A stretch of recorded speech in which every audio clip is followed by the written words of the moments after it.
Okay, so let's talk about the first Descendant today. Now, this is an upcoming third-person co-op shooter looter. The best part about this game is that it will be completely free to play and will be available on all the major platforms like Xbox, PlayStation and Microsoft Windows. We do not have an official launch date for this game yet, but it is supposed to launch sometime next year. The game will enter an open beta stage in this month, so we will be getting an early look at this title. Now, we got to test the open beta a few weeks before it even launched, so we will cover the current state of the game, like what it hits and what it misses in this review. Now remember that this is not a complete review of the game. We will only be focusing on the gameplay aspects and how the game is at the moment. Okay, so let's talk about the gameplay. Now this game, as I mentioned earlier, is a third-person looter shooter.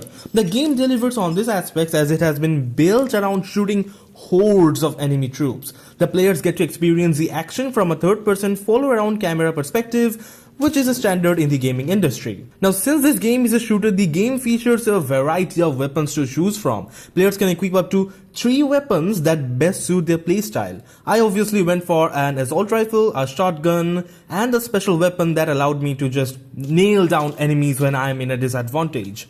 Also, along with these, players get some special abilities that vary from Descendant to Descendant, which is by the way the name for the 10 characters available in the game. Alongside these, players also get to melee enemies, which will cause some significant damage in close quarters.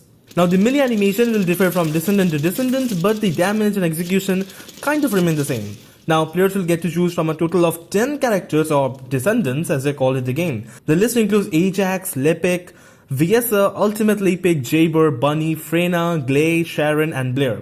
Now all of these characters have their own sets of pros and cons, and you can choose the character that best suits your playing style. For me it was Ajax because of the shield special ability that this character has, which improves the playing experience by a huge margin, I have to say. Now, the game also packs a very integrated fast travel system that you can use right from the beginning. However, the fast travel system needs a bit more polishing. I mean, loading times and animations do get a bit jaggy, and it kind of impacts the immersion, to be honest. Okay, now let us comment on the setting of the first Descendant. The game is set in a sci-fi futuristic Earth where alien forces challenge the existence of human civilization. Now, the powerful aliens called Vulgus came first and defeated the humans a century before the events of the game. After the Vulgus came the Colossi, who destroyed even more of the civilization. Now, all of these makes up the lore of the game, and I have to say it's kind of believable and it is enjoyable, to be honest. Now, the game will let you play as a Descendant, a new military class that was born from the powers of the forgotten ancestors, or whatever is included in the story of the game. Now, you will get to enjoy the game in different destroyed cities and landscapes of quote-unquote the old continent, which was once inhabited by humans. The lore of the game is good. I mean, the narration and the entire setup of the game, it kind of feels believable, and well, I have to say, it kind of delivers on the setting. Okay, now let's just talk about the combat and mechanics of the game. Now, these are the main highlights of the first Descendant. Now, remember that this game is a looter shooter and it is free to play and it is co-op. Therefore, the gameplay, the mechanics, the combat has to be well done. And well, I have to say that the developers have spent a lot of time to make the combat feel as immersive and realistic and enjoyable as possible. Now, most of the time, gamers will find themselves shooting hordes of enemies or moving around the map completing objectives. The game has included some key mechanics that make both traversing and fighting enemies easy, to say the least. The grappling hook is immensely helpful while moving around the map, and it also proves to be a competitive edge in combat. Now, the special abilities included with every character are also a main talking point. They are very crucial in combat. While you may be able to gun down all of the enemies during initial phases of the game, but you will have to rely on the special abilities while fighting bosses or after you have progressed a lot through the game. Now, I have to praise the animations and how they have been implemented in the game.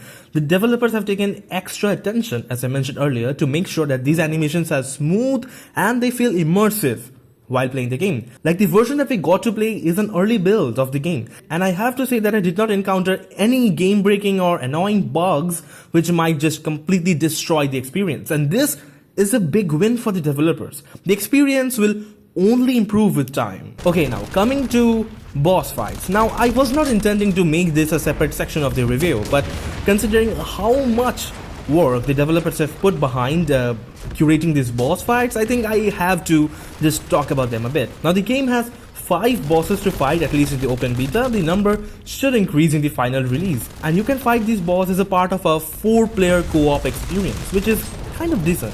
Now, unlike most games, the bosses in this game do mix and match various techniques to make the fights extremely tricky, confusing, and at the same time enjoyable. The first couple of bosses were extremely easy and we could easily kill them like in one try, but ever since we hit the third boss, it took us quite a few chances to beat the boss, just track down all of its like tricks and how it's trying to like kill us, and just it is an enjoyable experience. That is all I want to say. Like, you need to try out the bosses in this game if you're planning on picking this up.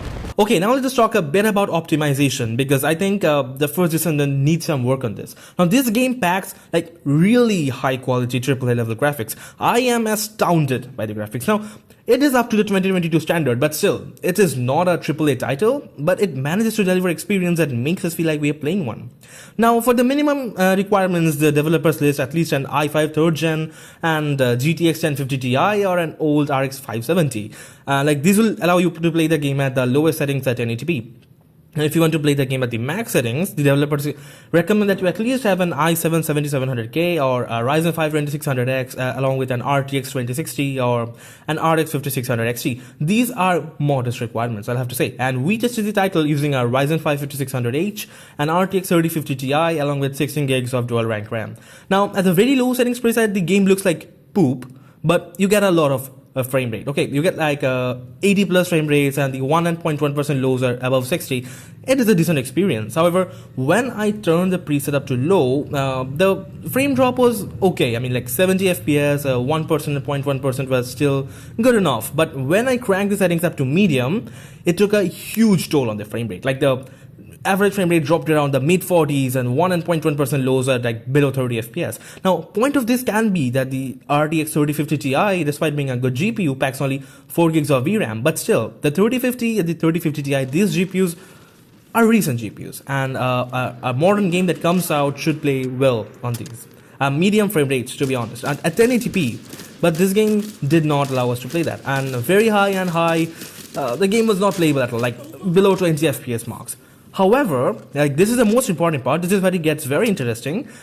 When I choose to like custom settings in the game, the visual quality was almost as good as it was in medium, like probably even better. But just by changing cranking home settings that do not impact the gameplay by a huge margin, I was able to get 60 plus frames. Overall, the optimization, according to me at least, it needs a bit more work. I'll have to say that. Okay, so now overall, the first Descendant seems like an interesting entry in the looter-shooter subgenre. The title packs immersive experience and solid gameplay in one. Alongside, the game also comes with high-quality graphics, and I really appreciate that. Now, the game takes huge inspirations from other successful IPs in the industry. I'm not going to take their name, but still, this is a fun experience. If you were planning to get something this Halloween, the open beta of this game is worth a shot.